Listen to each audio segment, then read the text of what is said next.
esse texto algumas vezes, que fala de um milagre extraordinário que Jesus realiza na beira de um tanque chamado Betesda. Então, acompanha comigo aí na sua Bíblia, Evangelho de João, capítulo 5, a partir do verso 1. Algum tempo depois, Jesus subiu a Jerusalém para uma festa dos judeus, e há em Jerusalém, perto da porta das ovelhas, um tanque que em aramaico é chamado de Betesda, tendo 5 entradas em volta. Ali costumava ficar grande número de pessoas doentes, inválidas, cegos, mancos e paralíticos, e eles esperavam um movimento nas águas. E de vez em quando, descia um anjo do Senhor e agitava as águas, e o primeiro que entrasse no tanque, depois de agitadas as águas, era curado de qualquer doença que tivesse. Um dos que estavam ali paralítico já fazia 38 anos. E quando Jesus o viu deitado e soube que ele vivia naquele estado durante tanto tempo, Jesus lhe perguntou: você quer ser curado? Senhor, obrigado por tua palavra maravilhosa. Nós oramos para que o Senhor fale conosco nessa manhã. Em nome de Jesus. Oramos agora, Senhor, pela vida da Clara, que ela seja totalmente curada agora, Senhor. Abençoamos a casa do Senhor, do pastor Ailson, da pastora Rô, suas filhas, a vida da Carol, Senhor, sua família, em nome de Jesus. Você pode dizer amém? Fala para quem está ao teu lado, Deus vai falar com você. Declara uma palavra de fé. Você pode se assentar. Queridos, que honra a gente poder cultuar o Senhor nesse domingo pela manhã. Lá na igreja eu sempre falo que eu gosto tanto do culto da manhã. E é um privilégio estar com esse amigo precioso, o pastor Ailson. O pastor Ailson é um anjo do Senhor na nossa família. Ele nos discipulou por muito tempo. Nós o consideramos ainda como nosso discipulador. Então é mais do que um amigo, ele arrou e sempre marcou nossas vidas. Quando a gente estava vindo no avião, a minha esposa lembrava a primeira vez que nós fomos para São Paulo para conhecer a igreja que o pastor Ailson pastoreava. E a gente ficou na casa dele, e ela lembrava como a gente foi marcado, os nossos filhos pequenos, e ela lembrava da comida que a Rô fez, e lembrava de detalhes, do yakisoba que ela fez. Eu falei, olha meu Deus, como a gente tem...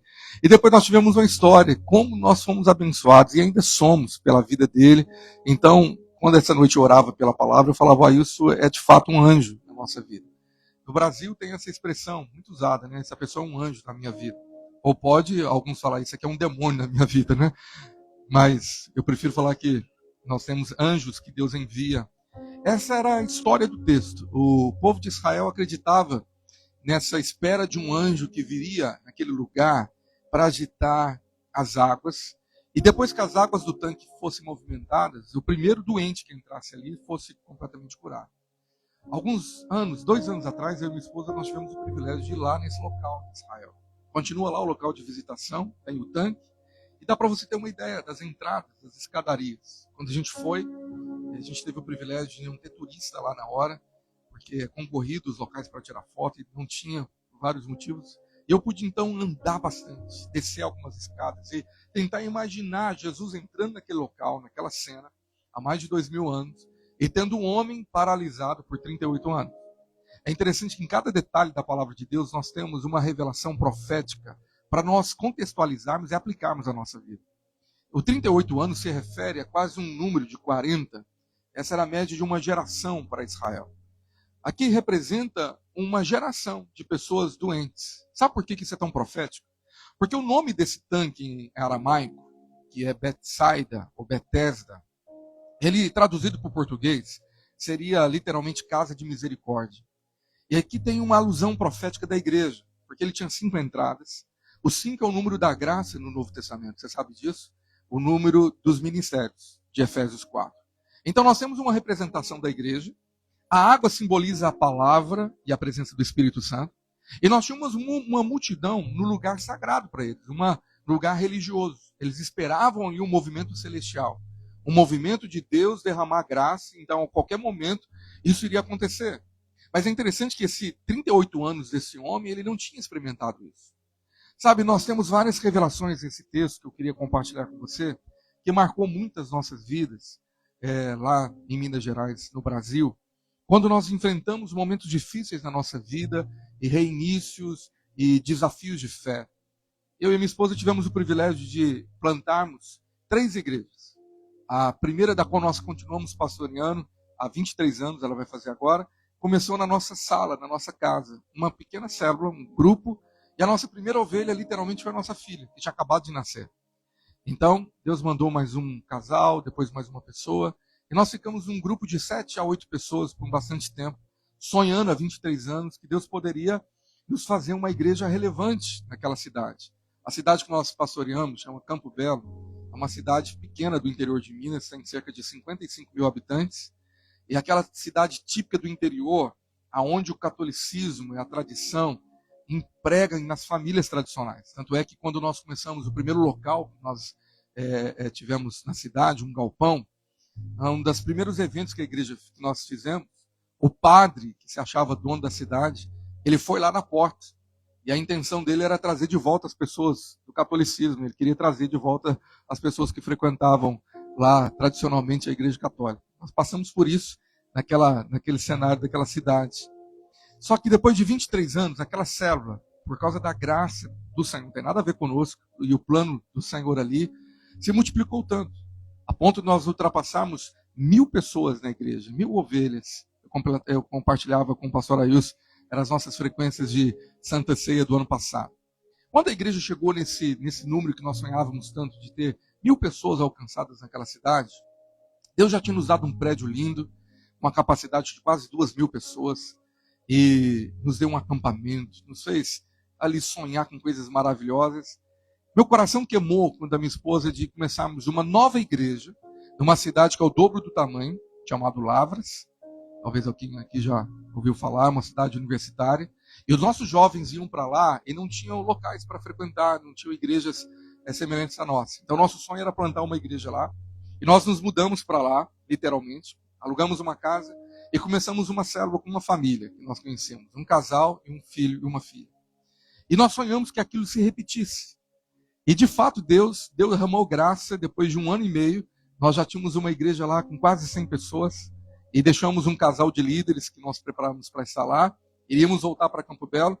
Mas nós tivemos o terceiro desafio. Eu falei para minha esposa, olha, ao invés de nós voltarmos agora para pastorear a igreja sede, que era a igreja mais desafiadora pelo tamanho, falei, na nossa região há uma terceira cidade, que é ainda quase o dobro do tamanho de Lavras, é o polo da região, chamada Varginha. Talvez você já ouviu falar por causa do ET de Varginha, né? E mais próximos de Poços de Caldas, a grande metrópole, ali a Mega City, né? Perto da outra Mega City Andradas, aí é maior ainda, né? Aí nós estávamos mais perto de Poços, que é o sonho da minha esposa, ela ama aquela cidade. Nós nos mudamos para Varginha, só que o desafio agora era muito maior. Uma cidade muito maior para nós, quase 3 vezes maior do que Campo Belo, e nós não conhecíamos ninguém, literalmente ninguém. Então o desafio era muito grande. Nós alugamos uma casa e começamos uma célula com um casal que nós desafiamos de discípulos para ir para lá também, porque a gente não conhecia ninguém, não tinha ninguém lá. E aí eles toparam, e nós começamos, a minha família, eu, minha esposa, nossos 2 filhos, a Sara e o Daniel filho, e esse casal. E de repente Deus trouxe um outro casal, e começamos a sonhar, só que ali o desafio foi muito maior. Eu tomei um passo de fé, e eu acho que já contei essa história para o Ailson, isso aconteceu alguns anos atrás. Eu falei, se deu tudo certo em Campo Belo, foi maravilhoso. Se deu mais certo em Lavras, aqui que é uma cidade muito maior, nós vamos arrebentar, aqui vai ser mais rápido ainda. E eu falei, agora que vai, eu aluguei um prédio, muito além do que a gente podia, bem no centro da cidade, um mega galpão, muito grande, cabia muita gente, com muitas salas. E eu falei, isso aqui vai encher muito rápido. E nós éramos um grupo de 10 pessoas naquele galpão. Eles falaram, pastor, não está grande demais para a nossa realidade? Eu falei, olha, 6 meses isso aqui vai estar cheio. O que é isso? Lá em Lavras foi em 3 meses. Irmãos, e alugamos, colocamos não sei quantas cadeiras que conseguimos, e ficamos lá os 10 lá, domingo a domingo. 10, 9, 8. Teve culto que era eu e minha esposa, porque os 10, por algum motivo, não ia, e eram os nossos filhos. E aí passaram 3 meses, 6 meses, 7 meses, 8 meses, e a igreja não cresceu. E ficamos lá desesperados com aquele aluguel caríssimo. Falei, Senhor, continuamos os 10. E perseveramos e começamos a crer que Deus iria nos fazer crescer naquela cidade, mas as coisas não aconteceram como a gente imaginava. Mas esse tempo de quase 1 ano e meio, 2 anos que nós ficamos lá, e nós tivemos que sair daquele lugar, porque não conseguimos pagar o aluguel, e eu tive que retroceder, eu falei, dei um passo maior do que eu podia. Foram 2 anos que nós aprendemos muito. E aonde surgiram muitas palavras para a gente permanecer.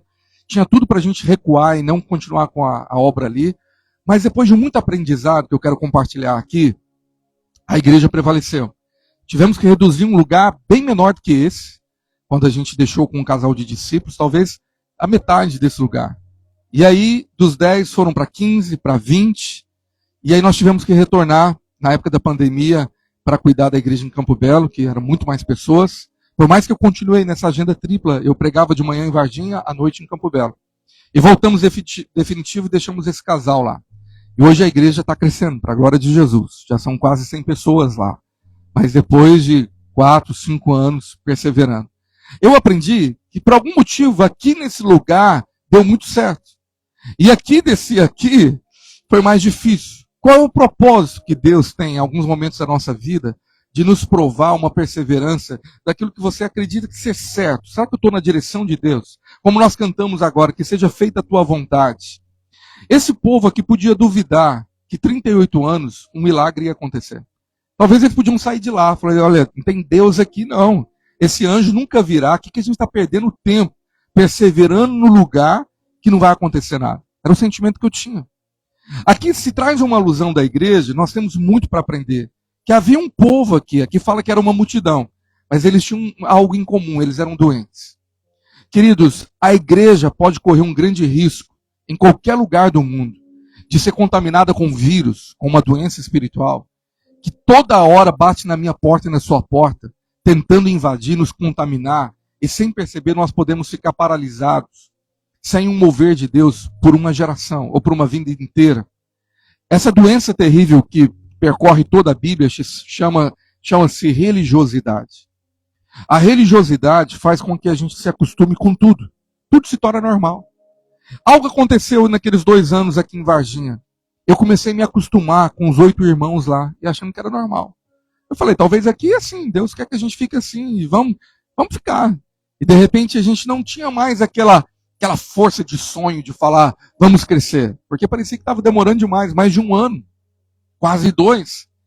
Mas eu percebi que, tanto na igreja com muitas pessoas, como aquela com um pequeno grupo, essa doença batia na porta das duas. Não importa se é uma mega igreja com 1000 pessoas, ou se é uma igreja com 10 pessoas, essa doença que veio para essa igreja chamada Betesda, essa casa de misericórdia, ela assola qualquer lugar. Porque talvez um dos demônios, um dos espíritos mais terríveis do inferno contra nós, é a religiosidade. É nos paralisar, em acostumar, em viver uma vida religiosa, onde nós falamos sobre Deus, cantamos sobre Deus, nós acreditamos que Deus está lá, mas nós não vemos uma realidade do movimento de Deus. Quem está me entendendo aqui? Você não vê as águas agitadas. Então, não, são poucos milagres, são poucas experiências de fé, mas nós nos acostumamos a passar a vida inteira falando que nós somos crentes em Jesus. Eu sou evangélico, eu vou na igreja todo domingo, eu peço a bênção de Deus, e um dia Ele vai fazer algo na minha vida. Um dia, um milagre, um anjo virá. Só que parece que passa ano após ano e a gente não vê um mover de Deus, como aconteceu quando Jesus entrou. Mas quando Jesus entra naquela cena, ele quebra o espírito de religiosidade. E ele tem compaixão daquele homem que representa aquela igreja toda. E ele vai até aquele homem com compaixão e ele faz uma pergunta. É por isso que eu gosto de tantas perguntas, viu, Ailson? Porque as perguntas movem o mundo, né? Jesus nos provoca e nos coloca em movimento através de perguntas, e Jesus fazia muitas perguntas. Eu aprendi com Jesus, e eu fiz lá 1000 perguntas para Ailson, e ele respondeu todas, aleluia. Menos uma. Agora, no verso 3 da sua Bíblia, eu não sei se você está lendo pela versão NVI, mas a nova versão internacional, ou outras versões como a revista e atualizada, eu não sei qual que você usa, ela descreve que dessa multidão de inválidos, ela coloca 3 categorias, ou 3 doenças que são destacadas. Na verdade, eu creio que são 3 níveis. Aquele povo estava preso na religiosidade, na apatia, de acostumar que Deus não estava mais ali. Eles acreditavam, mas a presença de Deus não era mais sentida. Não era visto um movimento ali. E esses 3 níveis que é destacado aqui, na minha Bíblia fala que as pessoas doentes e inválidas, 2 pontos: cegos, mancos e paralíticos. 3 categorias destacadas. Está aqui no telão para você. Eu acredito que são 3 níveis.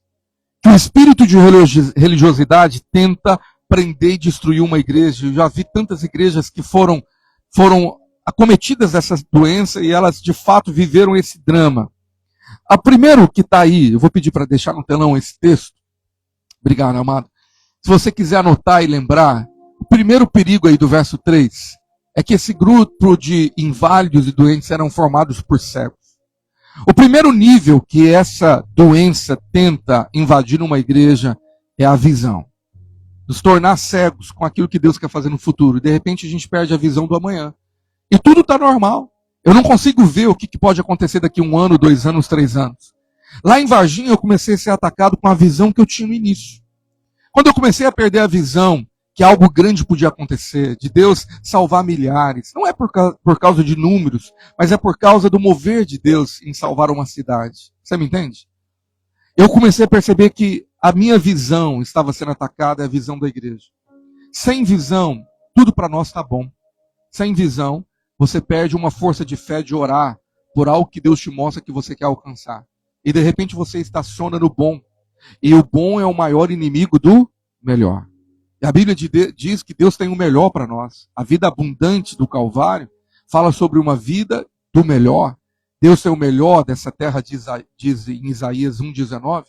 Deus tem o melhor para você. Você crê que Deus tem o melhor para você? Mas essa doença nos ataca para nos acostumar com o bom de Deus. Tudo está bom. Ah, isso aqui está bom demais. Eu gostei demais desse lugar. E gostei demais. Falei, meu Deus, isso aqui está bom demais. Meu Deus, lá em Varginha, nós começamos num lugar tão feio, irmão. Eu dei o meu melhor, eu fui pintar também, mas não ficou nem 1% que está isso aqui está aconchegante demais. Sabe quando você está no bom, e o povo de Israel muitas vezes se acostumou com o bom. Vamos ficar aqui, porque aqui está bom demais. Eu me lembro do pastor que me contou a primeira vez que ele foi no Caribe, e eu tinha um sonho com a minha esposa de ir no Caribe. Eu falei, como que é lá? Me fala. E ele foi visitar as praias do Caribe. E ele disse que ele foi tão fenomenal que quando ele chegou numa praia que ele viu aquela água tão clara, que ele nunca tinha visto a cor da areia, a cor da água e os peixes ali, que ele entrou e ficou com as águas no tornozelo, admirado, pasmo de ver tanta beleza, os peixes passando, que ele não percebeu que ele era muito branco e o sol estava queimando ele. E ele já estava com a cabeça vermelha, tudo queimado, deve ter ficado ali uns 15 minutos ou mais. E os amigos dele estavam lá na frente, com o snorkel, mergulhando, e falando, aqui que é maravilhoso, aqui tem corais, aqui tem um tipo de peixe, eu estou vendo uma tartaruga aqui, vem para cá. E ele disse, não, aqui está bom demais, aqui para mim já basta, aqui está bom. Mas o bom dele não percebeu que a água só estava no tornozelo, e ele estava queimando demais, ele ia passar mal depois, porque ele não teve coragem de andar mais à frente e mergulhar em algo que é melhor. Quantas vezes nós passamos por isso? Você se acostuma no raso dizendo, Senhor, aqui está bom demais. E você vê que você está queimando. E Deus está te chamando para o profundo. Teve um momento que os discípulos não conseguiram pegar peixe. E o Senhor disse, vai mais ao fundo. Às vezes a gente não tem coragem de ir mais ao fundo para pescar coisas maiores e sonhar os sonhos de Deus. Porque achamos que Deus não quer que a gente sonhe grande. Que a gente sonhe em coisas grandiosas que Deus pode fazer. Eu fiquei impactado com a visão do pastor Ailson, com a ideia do shopping. A gente estava conversando sobre isso hoje de manhã.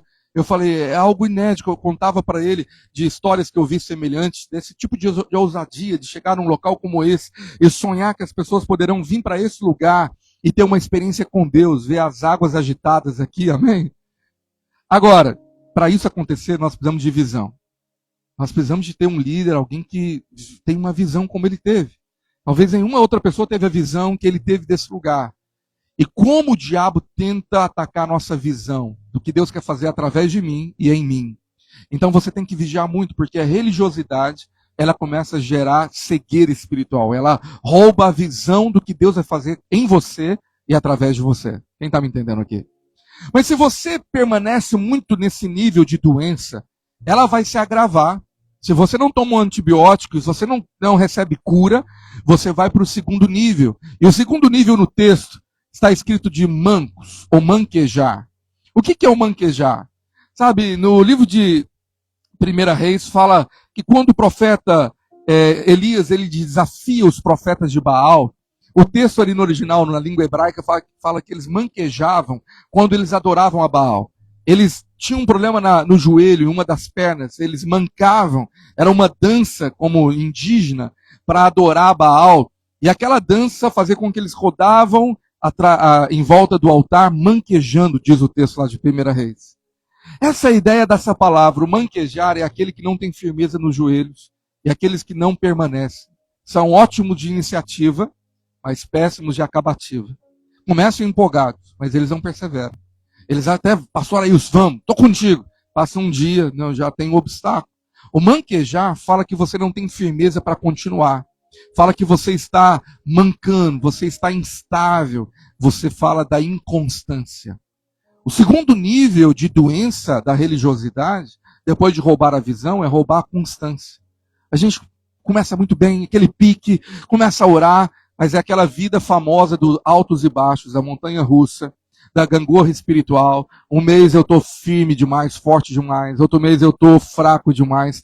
Quantas vezes lá em Varginha eu tive essa situação com irmãos que vinham, pastor, eu tive uma visão, isso vai crescer demais, eu vou te ajudar. E aí botava fogo, passava uma semana, o irmão desviou. Ele disse, cadê o irmão? Ele está no bar, agora ele já está bebendo, está alcoólatra lá. Eu falei, mas ele estava agora arrebatado no espírito. Tem gente que é um extremo, é muito rápido essa inconstância do fervor. Anima muito forte, vamos fazer uma campanha de oração, vamos orar, vamos botar para quebrar. Mas de repente, qualquer nível de obstáculo, de decepção ou de contrariedade, rouba a energia. Quem está me entendendo? A nossa energia é roubada. Você fala, não, pastor, eu estava empolgado demais, eu acho que não é bem assim. Nós achamos que tudo é emocional, tudo é empolgação. E de repente nós começamos a nos mover em volta, mancando, e nós não atingimos alvos nenhum, nós não alcançamos coisas grandes de Deus, nós não começamos a experimentar coisas novas. Eu experimentei isso quando eu perdi a visão lá em Varginha, havia um ataque, desiste, aqui não vai dar certo. Aqui é difícil demais, aqui já tem outras igrejas grandes, aqui você veio para cá emocionado. E quantas vezes eu fui tentado a falar com a minha esposa, eu acho que eu precipitei, a gente só tinha que abrir 2, 3 é demais. Vamos voltar? Porque era muito desafio. Quando chegava no culto de manhã e eu viajava cerca de 2h30 para pregar, às vezes nas 3 igrejas, um raio de quilômetros, de 300 quilômetros ou mais, eu ficava mais na estrada, cansado, e fazia culto de manhã numa cidade, à tarde uma cidade, à noite uma cidade. E às vezes eu invertia os horários. Eu falei, agora vai funcionar melhor em Varginha à noite. Então eu saía de Campo Belo, pregava de manhã em Campo Belo, pregava em Lavras à tarde, corria para chegar para o culto, todo animado, mas cansado, e tinha lá 3 pessoas. 3 pessoas bocejando, cansadas, sabe, com aquela cara assim, nem sei porque que eu estou aqui. E aquela hora o diabo falava, o que você está fazendo aqui? Você estava de manhã com 1000 pessoas, você está no lugar errado. E às vezes eu desanimava, eu falava, eu estava empolgado ontem, mas hoje não. Então muitas vezes eu pensei em abortar um processo. Quantas pessoas inconstantes, elas abortam o processo, elas não perseveram, elas não permanecem. Quantas que você conheceu que começaram bem na caminhada com Jesus, mas não permaneceram? Tiveram altos, experiências com Deus, mas elas se tornaram mancas, elas não permaneceram por causa de uma ferida, de uma enfermidade, que roubou a visão e que roubou a constância, roubou o alvo dela. Mas se você permanece muito nesse nível, nesse estágio, a doença se agrava e ela chega no estágio terminal, no terceiro, que o texto fala que é o nível dos paralíticos. A paralisia é o que o diabo mais quer. Paralisia é aquele que não anda para lugar nenhum mesmo. É aquele que levantou a bandeirinha dizendo, pastor Ailson, eu não tenho dor nenhum, não conta comigo. O máximo que eu vou vir aqui é sentar nesse banco. O máximo que é ofertar alguma coisa, mas a minha vida está paralisada. Porque ele não acredita que tem dom, que tem chamado, que tem nada. Ele fala, Deus através de mim, não tem nada que ele possa fazer. Então a visão da pessoa foi roubada a tal ponto que não apenas deixou ela inconstante, mas deixou ela inválida para Deus. Ela fala, Senhor não vai me usar para nada. E se ela não acredita, ela nem quer deixar Deus mostrar para ela que ela pode ser usada para fazer uma diferença, para ser um anjo na vida de alguém. E esse era o caso daquele homem, uma geração paralisada. Ele não acreditava. E quando Jesus chega para ele para fazer uma pergunta, a cabeça dele estava presa na religiosidade. E ele acreditava, a resposta dele é: Senhor, se um anjo vier, ele vai poder me curar. A pessoa paralítica, ela nunca acredita que o milagre poderá passar através dela, ou dentro dela, ela cooperando. Ela sempre acredita que é algo externo. Se vier um homem ungido, se vier um profeta, se vier o pastor Ailson, cheio do fogo, depois de eu jejuar e orar, e ele me ungir com sal grosso, com óleo de peroba, com qualquer coisa, vai acontecer. Então essas pessoas, elas estão na esperança de encontrar algum anjo. Mas às vezes esse anjo não veio para fazer um milagre nela ou por ela. E é por isso que Jesus entrou, e é interessante que a cabeça do homem estava no anjo, e não em Jesus. Ele não sabia que era o próprio Deus, o Filho de Deus que estava ali, para libertar ele e trazer cura. E a maneira e a ferramenta que Jesus usa foi uma pergunta. E da mesma maneira, eu creio que Deus pode ter me trago do Brasil para cá, para essa manhã, para compartilhar com você, que o Espírito Santo trouxe, uma pergunta. O que Deus quer fazer através de você? O que você quer? O que você sonha? Qual é a sua visão? Qual é o caminho que Deus está te mostrando para os próximos dias, para agora? O que Deus tem aqui para essa igreja em Stanford? Por que Deus te uniu à vida do pastor Ailson e trouxe ele com a família para cá? O que Deus quer fazer? Essas perguntas, elas são ferramentas de Deus para destruir as prisões espirituais. Porque se você não se move nessas perguntas, você vai ser uma presa fácil para ficar paralisado, dizendo: deixa a vida levar, a vida leva eu. Pastor, vamos levando, vamos ver o que acontece. Mas nós paramos de sonhar em coisas extraordinárias. Aquilo que nós chamamos de um milagre, o movimento das águas. Por quê? Sempre a gente espera que vai ser algo externo. Deus vai fazer algo, Deus vai mandar alguém, Deus vai fazer alguma coisa aqui. Mas nós não acreditamos que nós podemos ser a resposta. E Jesus, ele faz a pergunta para ele: você acredita que você pode ser curado? Você quer ser curado?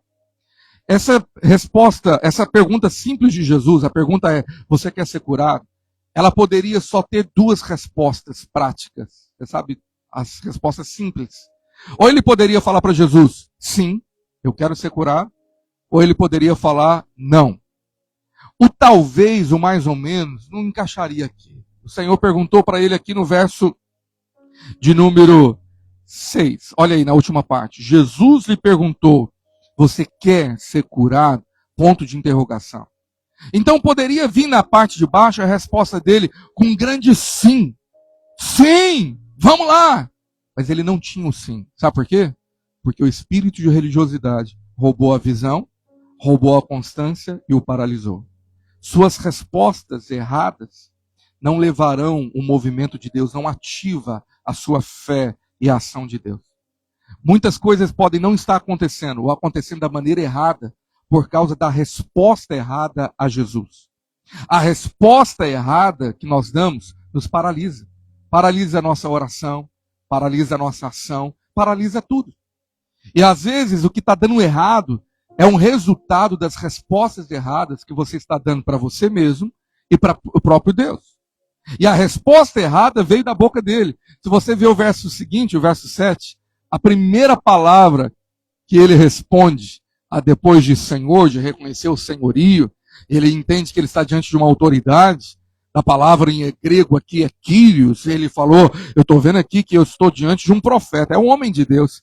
Mas ele tem a vírgula e ele fala não. O não. A resposta simples dele foi não. Parece ser inacreditável. 38 anos esperando um milagre. 38 anos com uma certa expectativa ou uma esperança. Mas a doença da religiosidade roubou a fé a tal ponto que agora ele está dando respostas negativas. Não, não. Poderia ser não e ponto final. Mas raramente a gente dá respostas simples com ponto final.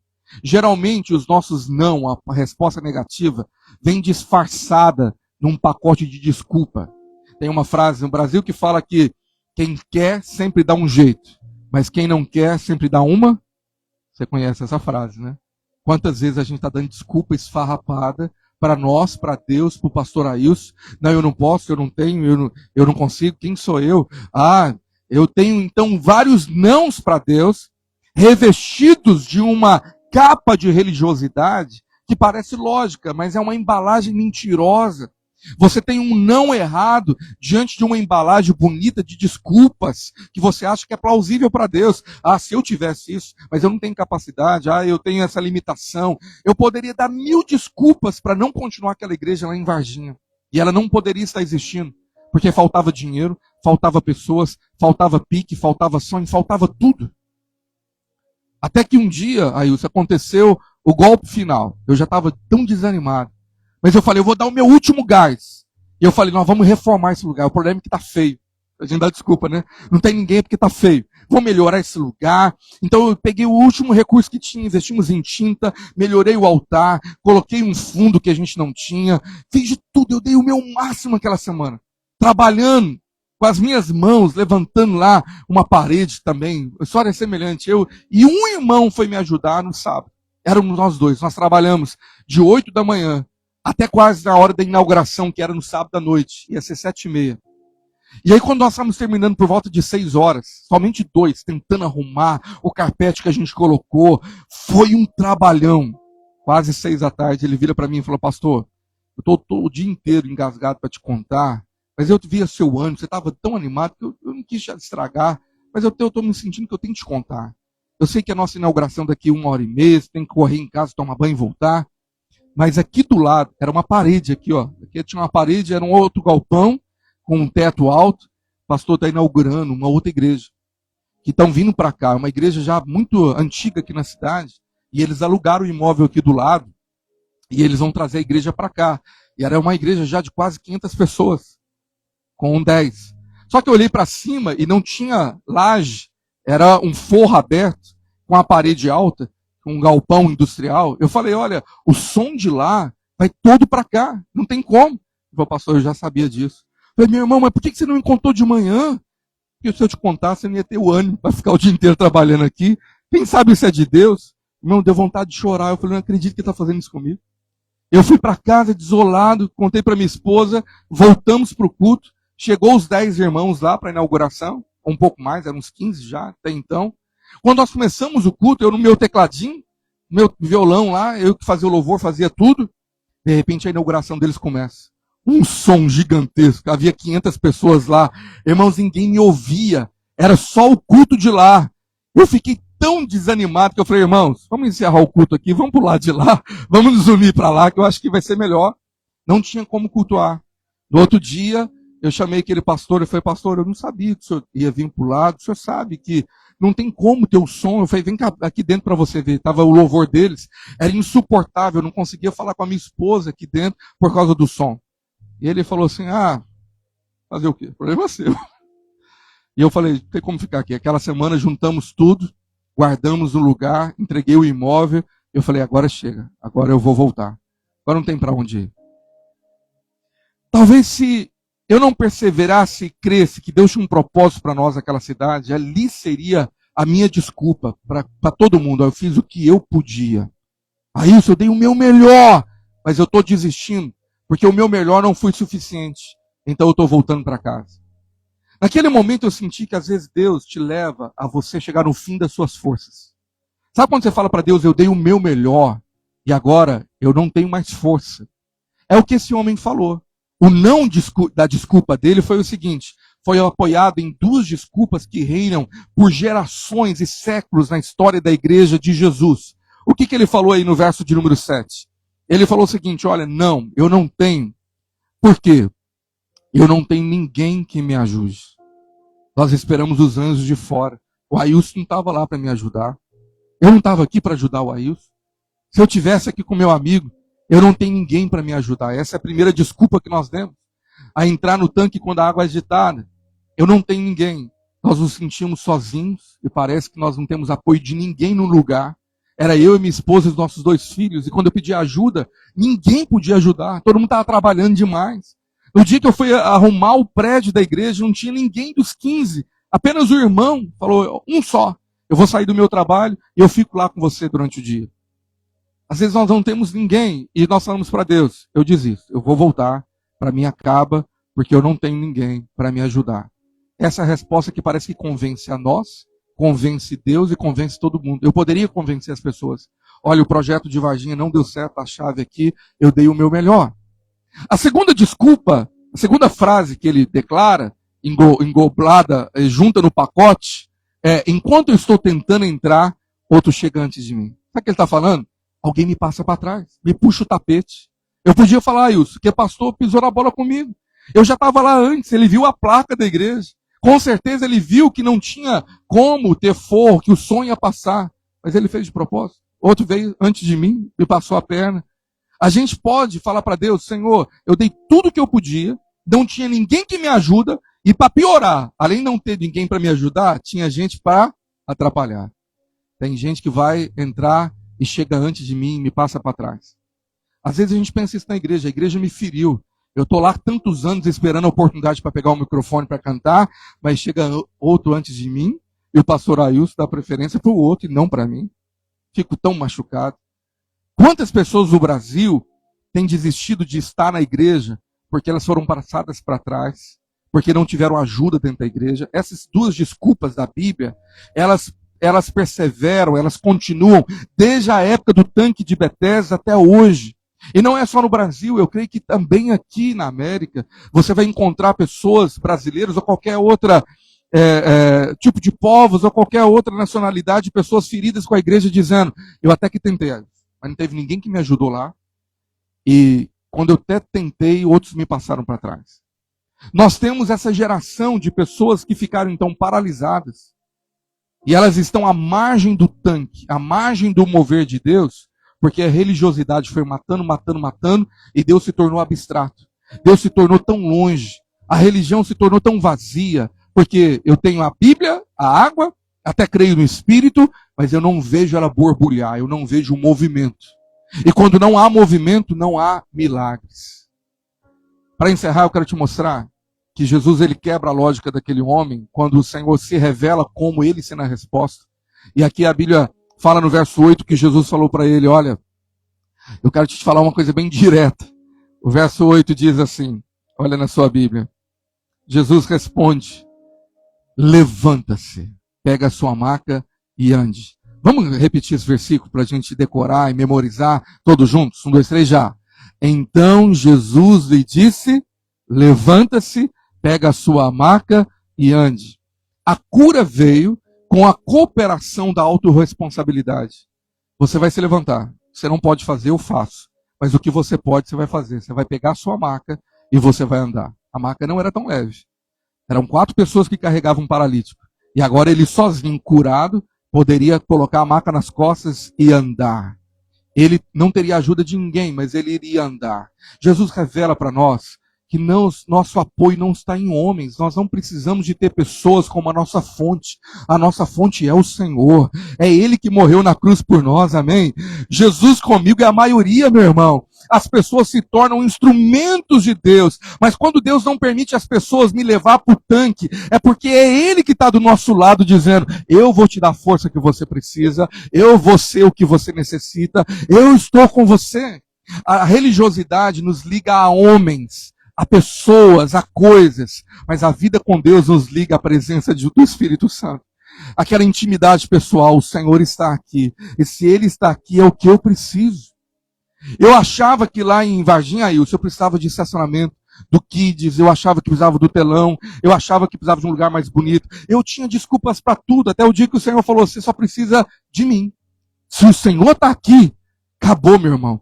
Se Jesus está nesse lugar, pode faltar muita coisa, pode não ter a estrutura que esse prédio tem, mas já tem tudo. O que nós precisamos é do mover de Deus. O que nós precisamos é do agitar das águas. Amém? Se tem águas paradas, Deus quer colocá-la em movimento. Mas eu quero encerrar te mostrando que as águas paradas ao redor de nós, em nossa cidade, há um mover espiritual. Ele é um resultado de um mover interno. Quando as águas da sua alma, do seu coração, estão ativadas pelo Espírito, quando ele borbulhou, colocou fogo nela, e elas estão agitadas, vai fluir do seu interior rios de águas vivas. Meu irmão, vai ser natural. Presença de Deus, você vai convidar pessoas. Eu falava: Senhor, esse povo não convida ninguém para ir na igreja, esses 10. Eu ficava batendo neles, Ailson. A culpa é sua de não ter ninguém aqui. Você convidou alguém essa semana? Alguém ficava assim: pastor, não tive tempo. A culpa é sua. Eu ficava bravo, e o Senhor falou, você está errado. Não é assim, espancando a árvore. A árvore sadia dá fruto.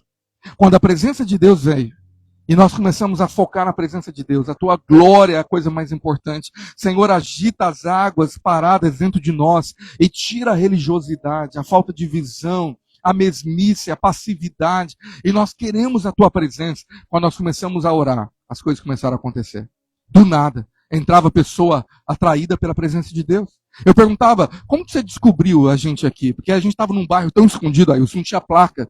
Era um prédiozinho tão velho, tão assim, parecia um porão, esquisito lugar, não tinha placa. E entrava pessoas lá, eu falava, como você descobriu aqui? Eu estava passando, ouvi um som, ouvi uma música, tive vontade de entrar.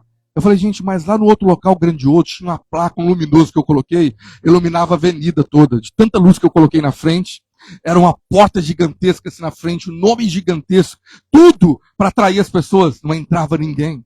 Mas no outro lugar pobrezinho, que não tinha nada, nem a placa estava, e as águas estavam sendo agitadas, atraía as multidões.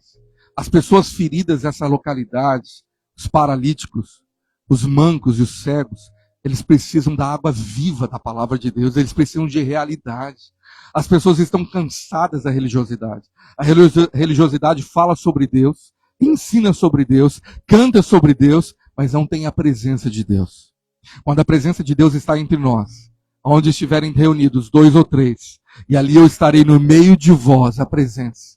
Meu amado, você tem saudade da presença? O Senhor intensifica a presença na comunhão da igreja. Ele diz, quando estiverem 2, eu vou focar a minha presença ali. Salmo 133 revelou que ele, na comunhão ele derrama unção.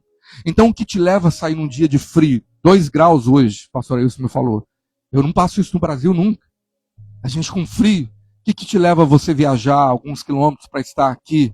Não é porque o pastor Ailson é tão bonito, não é? Não, é também. Mas não é só isso. Não é porque esse café é delicioso, esse café tá demais, a mesa tá linda. Tudo isso pode atrair. Mas você pode tomar café em casa. Você pode ver o pastor Ailson uma foto. Mas o que te leva a você estar aqui é porque a presença do Senhor te atrai. É a glória de Deus. Você está aqui por causa dele, amém? Agora, sabe o que Jesus foi para aquele homem? Jesus foi o anjo que ele esperava. Só que em carne e osso. Você sabe que a palavra anjo no original é traduzida no literal por mensageiro? E alguns lugares da Bíblia não eram só seres celestiais que tiveram o nome de anjo, sabia disso? Em 2 lugares na Bíblia, as cartas de Jesus aos Apocalipse, em Apocalipse, as 7 igrejas na Ásia Menor, foi intitulada para o anjo da igreja. E possivelmente se trata da liderança, do pastor local, do presbítero. Segunda coisa, em Hebreus, capítulo de número 1, fala que, capítulo 10, melhor, fala que alguns sem saber podem até ter hospedado anjos. Possivelmente, talvez ali se trata não só de seres espirituais, mas também de mensageiros do Senhor. Você está esperando que Deus envie um mensageiro. E Jesus ele está comissionando você para ir e fazer discípulos, você ser um enviado. Você está esperando que Deus vai agitar as águas aqui, usando um profeta, um homem de Deus que virá, cheio de talento, cheio de dom. E Deus fala assim, não escolhi o capacitado. Eu escolhi você que está disponível. Para Deus isso é mais importante. E Ele capacita o que fala, eu creio, eis-me aqui. Então Ele chamou você para esse lugar que eu e a minha esposa não estamos. Nós estamos a milhares de quilômetros de distância. Eu poderia levar o pastor Ailson comigo na bolsa e falar, você vai ficar comigo, eu preciso de você, você é meu discipulador, mas nós estamos longe fisicamente, geograficamente, porque Deus escolheu colocar o pastor Ailson aqui. Ele está aqui. Você crê que você está no centro da vontade de Deus? Você está aqui. E agora, estando aqui, você vai ser o anjo de Deus para colocar em movimento aquilo que ainda não está na vida de muita gente. Simples. Só deixando fluir do seu interior água viva. Você vem aqui, experimenta do movimento das águas, aquilo entra dentro de você e de repente há um brilho na sua face, as suas palavras mudam, você que estava ferido começa a ser curado, você que estava paralisado começa a andar, porque a sua oração muda, o seu jeito muda, e de repente você está lá no seu trabalho, você está lá no pet shop, e de repente chega um cliente e fala, você é diferente, o que acontece? Eu quero te mostrar, eu estou participando de um povo meio diferente, a gente está vivendo uma alegria nova, e eles querem o que você tem. E de repente vai ser tão fácil, as pessoas virão, e esse lugar vai ficar pequeno. Eu já vejo muita dificuldade de estar pequeno, porque essa é a visão que o pastor Ailson tem. Ele já falou de lugares maiores, e de repente você tem o privilégio de ter marcado a história, a vida de pessoas e a eternidade, porque você tomou a sua maca e andou. Esse é o seu tempo. Eu não estou aqui, mas você está. Você é a voz de Deus aqui. Você vai colocar em movimento. Sabe, quando Deus se move, você não precisa fazer força. Ele vai te usar e simplesmente o que você tem que fazer é se apresentar como oferta a Deus e como aquela água que você coloca no fogão para esquentar e fazer o café. Eu sei que aqui não faz mais café assim, mas lá na minha região ainda é assim. Você pega a água, coloca lá na vasilha, lá na panela, coloca no fogão. Alguns têm fogão a lenha ainda, isso na minha região, é normal. E de repente passa o tempo, aquece e começa a borbulhar, a ferver. E a água fervendo, ela libera o calor, ela libera vapor, ela coloca pressão e de repente ela produz um alimento.